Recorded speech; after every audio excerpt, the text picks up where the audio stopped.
OK, let's go to Israel's Defence Force International Spokesperson, Lieutenant Colonel Jonathan Conricus. Thanks so much for your time. I could see your reaction as you listened to that Hamas spokesperson this morning. First of all, the spectre of AI has been raised here. What do you say to that?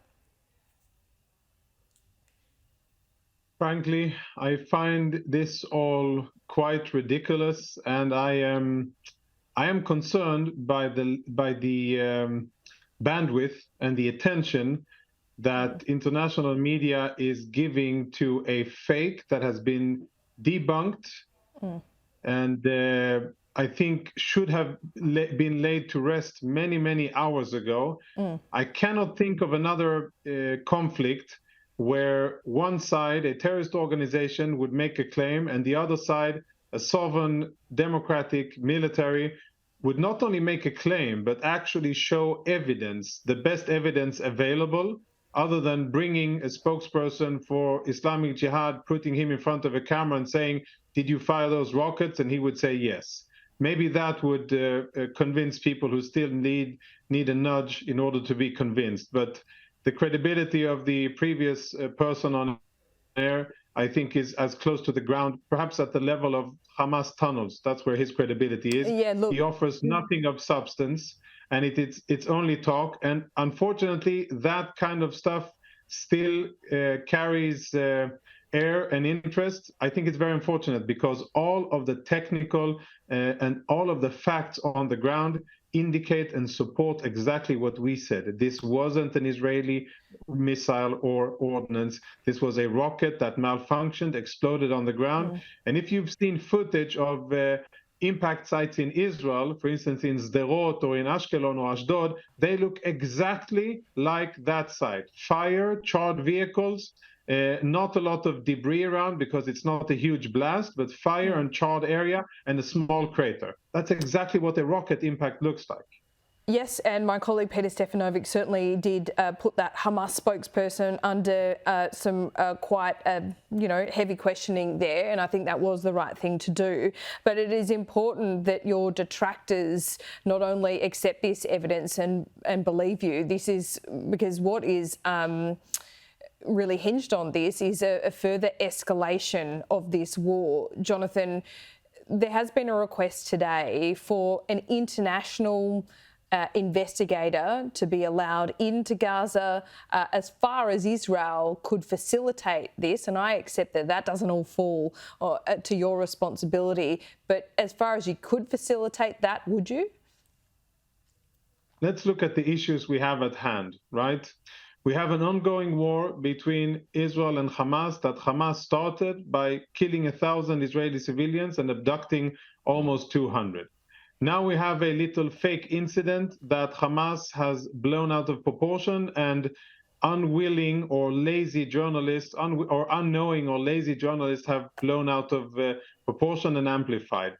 There are lots of things that are happening. Do you really think that this should warrant an international investigation? How about finding hostages? How about getting access to our civilians and men and women and children that are being held in Hamas custody? Isn't that what should be an international priority if we're doing international intervention and people going into the Gaza Strip? Yeah, sure. Frankly, I think it is ridiculous. And I think this issue should have been laid to rest long ago, many hours ago, half a news cycle ago. And we should continue to look at what's going on in Israel, rockets being fired. And yes, cover the situation in Gaza. There's suffering there. Yeah. And the suffering will end once Hamas is out.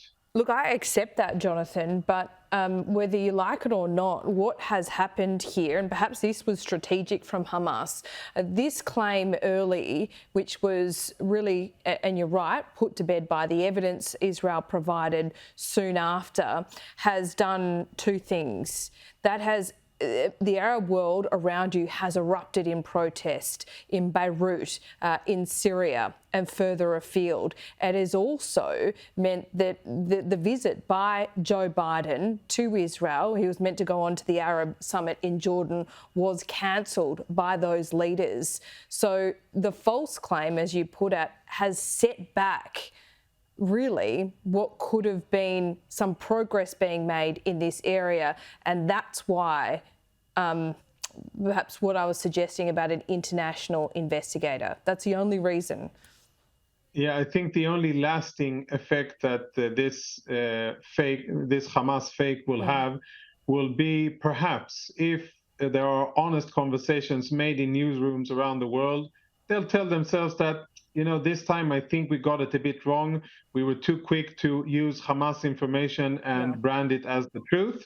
And maybe let's be a little bit more careful next time. Maybe that's one thing. Second thing is, yes, a giant miss for Jordan and the Palestinian Authority, a tremendously fast response, and I think quite unfounded and not very wise to diss the American president coming in and offering his time for a meeting of goodwill and sympathy to the Arabs. I think is very, very unwise.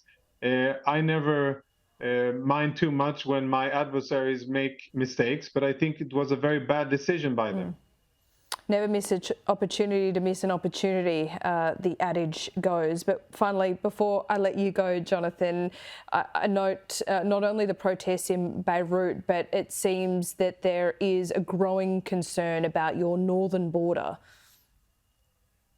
There is indeed, and things are heating up. We see that Hamas, over the last day, there have been quite a lot of anti-tank missile fire by Hezbollah across the border into Israel. If I said Hamas before, I was mistaken. I was speaking about Hezbollah.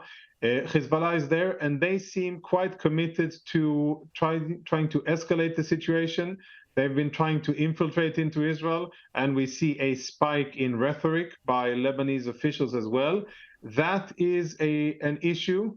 We are deployed along the border and responding. We're still in the mode of responding to these attacks, but I think that the question that should be made here at this time is actually for the state of Lebanon, for the legislators in Beirut to ask themselves, are they really willing to jeopardize their own safety, security, and what's left of Lebanese prosperity in order to serve the agenda of a terrorist organization in Gaza?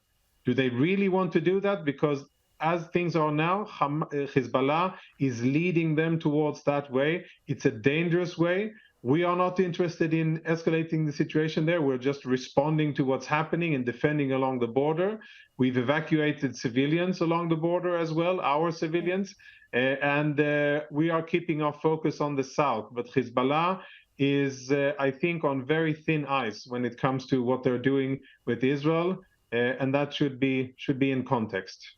Jonathan Conricus, always appreciate your time, especially this morning, and we'll see you soon. Be safe.